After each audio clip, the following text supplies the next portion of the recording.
સાંભળ્યું હશે. શેઠ સગાસા અને રાણી ચંગાવતી એનો પ્રસંગ છે. ચોમાસાના દિવસ છે. એ ચોમાસાના દિવસની માલિપા ધમ વરસાદ પડે છે અને શેઠ સગાસા અને રાણી ચંગાવતીનો નિયમ હતો કે કોઈ પણ ભૂદેવ બ્રાહ્મણને જમાડી કે સાધુને જમાડી પછી જમાડો એમનો નિયમ, રોજનો નિયમ. એક દિવસ ભગવાનની ઈચ્છા થઈ કે પૃથ્વી ઉપર આ વ્યક્તિ આટલી સેવા કરે છે, આટલું નિયમ પાળે છે, આજે એમનો નિયમ તોડવું છે. કુદરતે કરામત કરી, ધોમ વરસાદ પડે. વરસાદ એટલો પડે કે આ ઝાડ પર પંખી બેઠો ને આ ઝાડ પર ઉડીને જાય ને એ મરી જાય. ધોમ ધોમ ધોમ વરસાદ. એ સમયની મારી પાસે કોઈ બ્રાહ્મણ નથી દેખાતું, કોઈ સાધુ નથી દેખાતું. હવે પતિ પત્ની વિચાર કરે છે કે કોઈ સાધુ આવી જાય કે જમાડીને આપણે જમીએ. 3 દિવસ થયા, 4 દિવસ થયા, 5 દિવસ થયા, 8 દિવસના વાણા થઈ ગયા. 8 દિવસના ઉપવાસ ચાલે છે. શેઠ સગાસા અને રાણી ચંદ્રાવતી જોડે જોડે એમનો દીકરો ચેલૈયો ઈ 10 વર્ષનો છે, એનાય ઉપવાસ ચાલે છે. 8 દિવસ સુધી કોઈ બ્રાહ્મણ કે કોઈ સાધુ નથી દેખાતો. અને ભગવાને કરામત કરી 2 કિલોમીટર દૂર એક ઝાડની નીચે કિલખડીયો બાવા જેવો બેઠો છે. આખા એ શરીરથી એમ કે પાક પડે છે. કોઈ જગ્યા એવી નથી કે એને હાથ લગાવી શકે. અને કોકે કીધું શેઠ કે હા તમારે 8 દિવસના ઉપવાસ છે, પણ આજે એમ કે ભગવાને કૃપા કરી છે, એક સાધુ એક ઝાડની નીચે બેઠો છે, એને તમે લઈ જાઓ ને પછી એને જમાડીને તમે નિયમ પૂરું કરો. એ શેઠ ને શેઠાણી ખુશ થઈ ગયા અને જાય છે એ સાધુ પાસે. સાધુને જઈને કહે છે કે સાધુ મહારાજ, તમને મારા વારંવાર પ્રણામ. મહારાજ એક વિનંતી છે મારી. તો કે બોલ ને શેઠ. તો કે અમારે ઘરે જમવા તમે પધારશો. ત્યારે સાધુ કહે છે શેઠ તું મને જોતો નથી, આખા શરીરથી મારો પાક પડે છે, કરવું પડે છે. તું કઈ રીતે મને તારા ઘરે લઈ જઈશ ને કઈ રીતે જમાડીશ? ત્યારે શેઠ સગાસા કહે છે મહારાજ હું ટોપલો લાવું છું, ટોપલાની માલી પણ કેવું આખો રૂપ આપી અને એની અંદર તમને બેસાડી અને મારા ઘરે લઈ જાઉં છું. પણ તમે ચાલો ને બાપ, 8 દિવસના અમારા ઉપવાસ છે, અમારો નિયમ છે કે સાધુને જમાડ્યા વગર અમે જમતા નથી. મારો 8 વર્ષનો દીકરો છે એ પણ જમ્યા વગર બાકી છે બાપ. અને સાધુ એમ કહેવાય ટોપલાની માલી પાસે બેસે છે અને ટોપલો ઉચકી અને શેઠ ઘરે લઈ ગયા. પછી ગરમ પાણી કરી રૂથી લઈ ધીરે ધીરે ધીરે એનો પાક કાઢે છે. સાધુને વેદના થાય છે કે શેઠ રહેવા દે, મને વેદના થાય છે બાપ, મને રહેવા દે, વેદના થાય છે. નવડાઈ ધોવડાઈ આસન આપી અને બેસાડ્યું અને 32 ભાતનું ભોજન તૈયાર કરી આની સાધુને થાળી પીરસે છે. અને એ સાધુને કહે છે મહારાજ તમે ભોજન ગ્રહણ કરો, પછી અમે ભોજન ગ્રહણ કરીએ. અને સાધુ કહે છે શેઠ શું પણ આવ્યું છે બાપ, આપને ભાવતું ભોજન છે, 32 ભાતનું ભોજન છે, તમે જોઈ લો. ત્યારે સાધુ કહે છે શેઠ તને ખબર છે, તે મને પૂછ્યું કે હું શું ખાઉં છું, મારો આહાર શાનો છે? તો કે ના મહારાજ, એટલે મેં 32 ભાત ભોજન કર્યું, તમે જમી લો. અરે શેઠ તું મને નહીં જમાડી શકે, તું ભગત છે, આને તને ખબર નહીં હોય. અમે તો પરમાટી ખાઈએ છીએ. હું એ સાધુ છું, અઘોરી સાધુ છું, પરમાટી ખાઉં છું બાપા, ભોજન લેતો નથી. અને જાતનો વાણિયો હતો શેઠ. જિંદગીની માલિપા કોઈ દિવસ કસાઈની દુકાન નથી જોઈ, મટન કે નોનવેજ સામે જોયું નતું. પણ એ સાધુને જમાડવા માટે થેલી લઈ સંતાતો એમ કહેવા કે ખાટકીની દુકાને જાય છે. માંસ લીધું, ઘરે લાવી પકાઈ થાળીમાં એને સાધુને ફરી પીરસ્યું. સાધુ મહારાજને કહે છે મહારાજ આ તમારું ભાવતું ભોજન છે, તમે જમી લો. ત્યારે સાધુ કહે છે શાનું માંસ છે? મહારાજ પશુ આહાર છે. વણ્યા ઉઠાઈ લે થાળી પાછી તારી. હે આ થાળી પાછી ઉઠાઈ લે, તું મને નહીં જમાડી શકે. અરે મહારાજ તમને શું તકલીફ થઈ? તમે પર માટે કીધું લઈને આવ્યો છું. અરે વાણિયા પર માટે એટલે કોને કે તને ખબર છે હું પશુને નથી ખાતો, હું તો માણસનું માંસ ખાઉં છું. ગાંડા તારામાં તાકાત નથી મને જમાડવાની માણસની માટે. આ તું કદાચ માણસની માટે મને જમાડતો હોય ને તો જમાડ, બાકી મને જ્યાં હતો ત્યાં મૂકી આય. શેઠ ને શેઠાણી બે આમે સામે જોવે તો સાધુ મહારાજે ભારી કરી. ત્યારે શેઠ જ્યારે જ્યારે એમ કહેવાય કે પતિદેવની એમ કહેવાય શક્તિ હારી છે, ત્યારે પત્નીની શક્તિ, સ્ત્રીની શક્તિ આગળ આવી છે કે છે શું વિચાર કરો છો? અરે કે છે શેઠાણી, આ જગતની માલિકા કોઈ ઊંચીના પૈસા આપવા તૈયાર નહીં થાય તો આપણી માટે મરવા માટે તૈયાર થશે. ત્યારે ચંગાવતી કે છે તમને ખબર નહીં હોય આપણો દીકરો ચલૈયો કે કામ આવશે, 10 વર્ષનો છે, સ્કૂલે ગયો છે.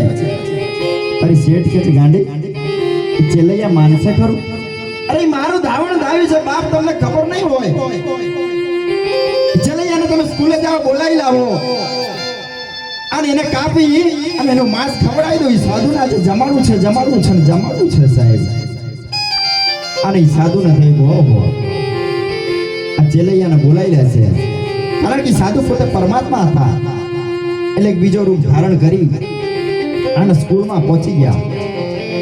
માસ્તરના રૂપમાં એ સાધુ છે સ્કૂલે પહોંચી ગયા અને ચેલૈયાને કીધું કે ચેલૈયા, તો કે હા સર, હા માસ્તર. બેટા તું ભાગી જા. તો કે કેમ? કે તારી ઘરે કે સાધુ આવે છે, હટીલો સાધુ આવે છે, તારું માંસ ખાવાની વાત કરે છે, તારા માને બાપ તને લઈ જશે અને કાપી નાખશે અને તારું માંસ એને ખવડાવી દેશે. ચેલૈયા તું ભાગી જા.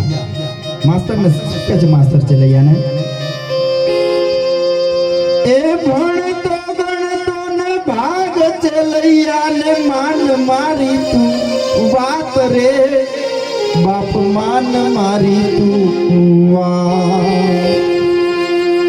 એ માવતર માં તારા એ મારવા બેઠા, માવતર તારા એ મારવા બેઠા, આંગણે આયો તીત ધૂતારો ધૂતી જાશે, એ પછી પછતાવો થશે. એ ચલૈયા બાપ તું ભાગી જા. તારે ત્યાં જે સાધુ આવ્યો છે એ તારો માંસ ખાવાની વાત કરે છે, તારે કાપી નાખશે તારા મા બાપ, તું ભાગી જા. એ સારી ચેલૈયો કે છે એજી ભાગું તો મારી એ ભૂમિકા લાજ ને ભોરિંગ જીલે નહીં ભા, એ મેરું શરીકા એ ડોલવા લાગે છે ને આકાશ નો યાદ મેરા મણ જદી હે માજા મુકે, એ ચેલૈયો સતના ચૂકે. હે માસ્ટર બાપ, જેદી એમ કહેવાય મેરા મણ માજા મૂકીને થતા પણ ચેલૈયો સતના છોડે બાપ. હું મારી માં ચંગાવતીનું ધાવણ થયું છે, મારો બાપ છે સગાસાનો એમ કે પાલી તો દીકરો છું, તું ભાગું નહીં. કદાચ સાંભળી લે માસ્તર, એક માથું નહીં, જો કદાચ રાવણની ઘોડે 10 માથા જો મારા હોય તો એક પછી એક માથું કાપીને મારા મા બાપના ચરણમાં ધરી દઉં અને ખાંડીને ખવડાવી દઉં. મારું નામ ચેલૈયું છે બાપ, પણ ભાગું નહીં સાહેબ. અને ચેલૈયું એમ કેવું કે ઘરે જાય છે. ઘરે જઈ માં કે છે બેટા આવી ગયો? તો હા માં આવી ગયો. શેઠ કે છે બેટા આવી ગયો? તો હા. બોલો ને માં. બેટા તારું માંસ ખાવાની સાધુ વાત કરે છે, તારું મસ્તક કાપી નાખ. પણ હા માં કાપી નાખ. એ સમયનો છોકરો સાહેબ આ બાપને કહે છે બાપ એ તલવાર પડી ઉઠાઈ લો, મારું માથું કાપી લો. આની શેઠ સગાર સાથે તલવાર ઉઠાઈ અને પોતાનું દીકરાનું મસ્તક કાપ્યું. સમય કેવો હશે સાહેબ, વિચાર કરજો કે પોતાનું મસ્તક આજે કોઈ નહીં કે બકરો કાપવો હોય ને અને દિલમાં વેદના થતી, પોતાના દીકરાને એમ કે મસ્તક કાપી દીધું છે અને કાપીને મૂકી દીધું. અને છતાં ફરી સાધુ પરીક્ષા કરવા માટે કે છે સાંભળી લે, આ ચેલૈયાનું જે માથું છે એ ખામણિયાની માલી પાસે મૂકી દો અને 2 જણ તમારે ખાંડવાનું છે એને સામેલાથી 2 જણે ખાંડવાનું છે. અને સાંભળી લે શેઠાણી, એને ખાંડતા ખાંડતા તમારે 2 ના આંખમાં તો જો કદાચ કેટલું આંસુ પણ પડી ગયું ને આ ભોજન બધું વ્યર્થ જશે. હું જમું નહીં, એક આંસુ પડવું નહીં જોઈએ. અને એને ખાંડો. અને એને ખાંડવાનું કઈ રીતે તેના હલરડા ગાતા ગાતા ખાડવાનું છે ત્યારે કેવું હલરડું ગાય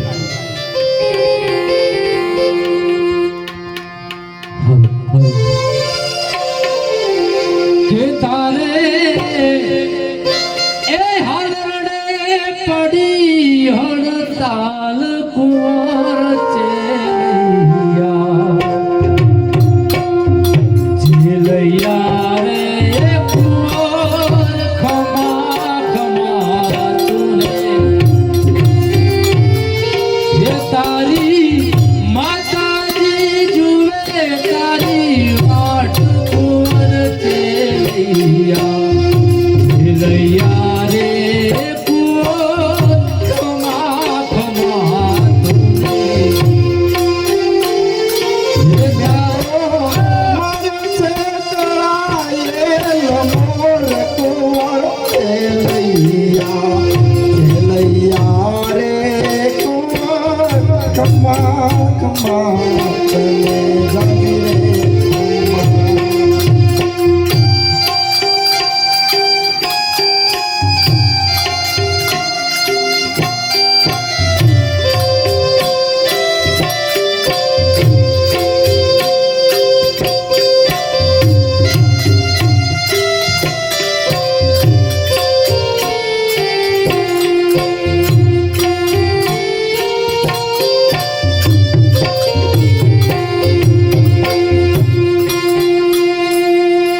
પણ અમે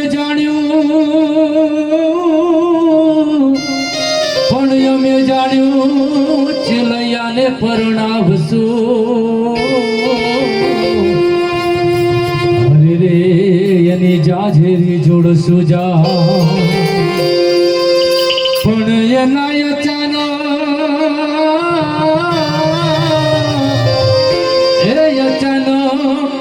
મરણ આવ્યા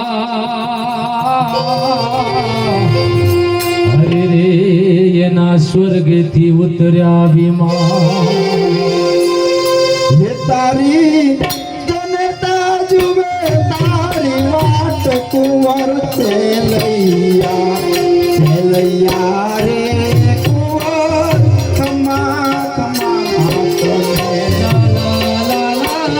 હે તારી માતાજી જુએ તારી વાટ કુંવર ચેલૈયા રે કુંવર ખમા ખમા તુને મજરે ખમા એને તો મારે છે કળાયેલો મોર કુંવર ચેલૈયા રે કુંવર ખમા ખમા તને જાજી રે ખમા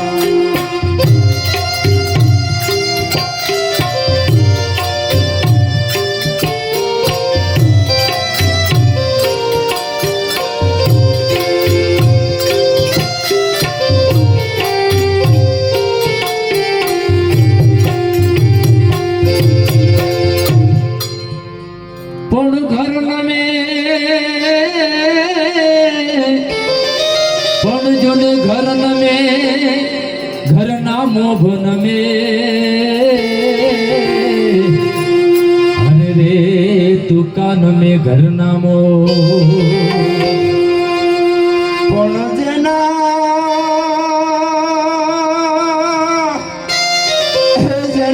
જેના કંધોતર ઉઠી ગયા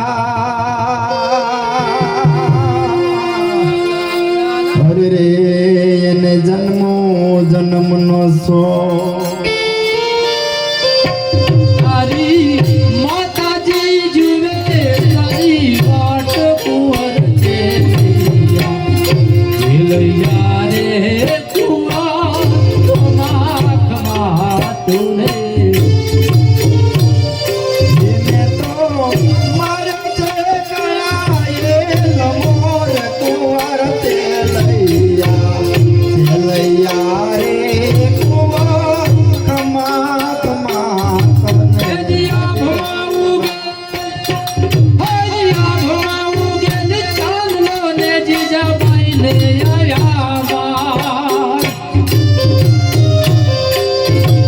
જીજા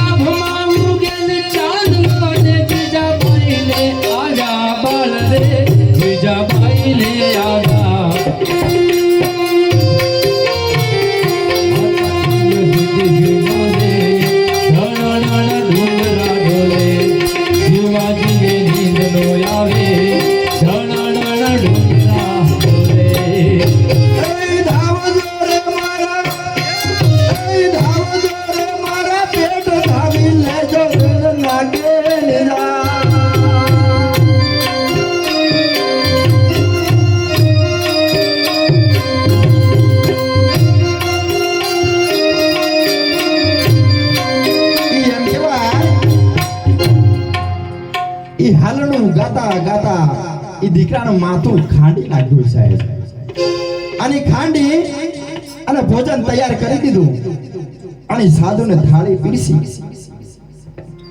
અને સાધુ કે છે વણિયા હવે મારો એક નિયમ છે કે મારી પાસે એક નાનકડો કોઈ છોકરો ઈ બેસે ને તો હું જમું મારું નિયમ છે વણિયા એક છોકરાને બોલાવી લાય તારી સંગાવતી કે છે મારા એકનો એક દીકરો હતો બાપ એને મેં ખાંડી તો ખવડાવી દીધો બીજો દીકરો ક્યાંથી લાવું તારી પાસે બીજો દીકરો ક્યાંથી લાવીને મૂકું ને તું જમે બાપ ત્યારે સાધુ કે છે વાણિયા તારો દીકરો બીજો કોઈ છે નહીં તો કે ના બાપ લઈ લે પાછી થાળી તારી હે થાળી ઢોકર મારી વાણિયા તું થાળી પાછી લઈ લે તું મને નો જમાડી શકે કારણ કે હું માંજ્યાના ઘરનો ખાતો નથી બાપ હું અઘોરી સાધુ છું અને એમ ક્યાં ગઈ રાણી ફફડાટ થઈ ગઈ છે ઓહો ઈ સાધુ જેમ ઉભો થવા જાય અને સાધુને કહે એ સાધુ મહારાજ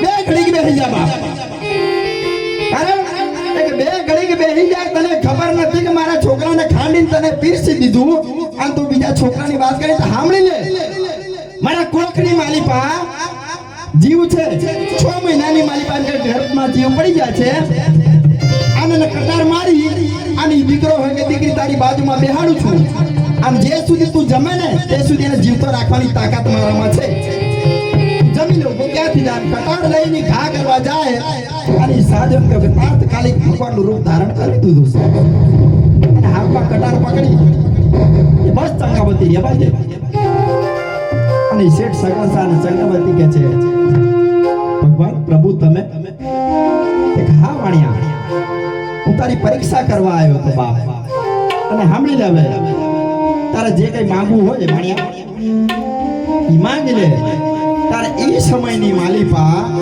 શેઠ સગારસા અને ચંગાવતી રાણી એટલું કીધું કે પ્રભુ એક જ વસ્તુ તમારી પાસે માંગે છે બાપ કે આજ પછી જે અમારી જે પરીક્ષા કરીને આ તો સતયુગ છે પણ કળયુગની માલિપા આ પરીક્ષા કોઈ દી કોની કરતો નહીં બાકી ભગવાન પરથી વિશ્વાસ હટી જશે ઈ ચંગાવતીની શેઠ સગારસા બિલખાની માલિપા હજુ એમનું ખાયણી અને ખામણી હજુ છે સાહેબ એવા એવા ભજન હોય હવે આગળની આપણે રજૂઆત એક કરીને પછી બીજું ભજનની રજૂઆત કરીશું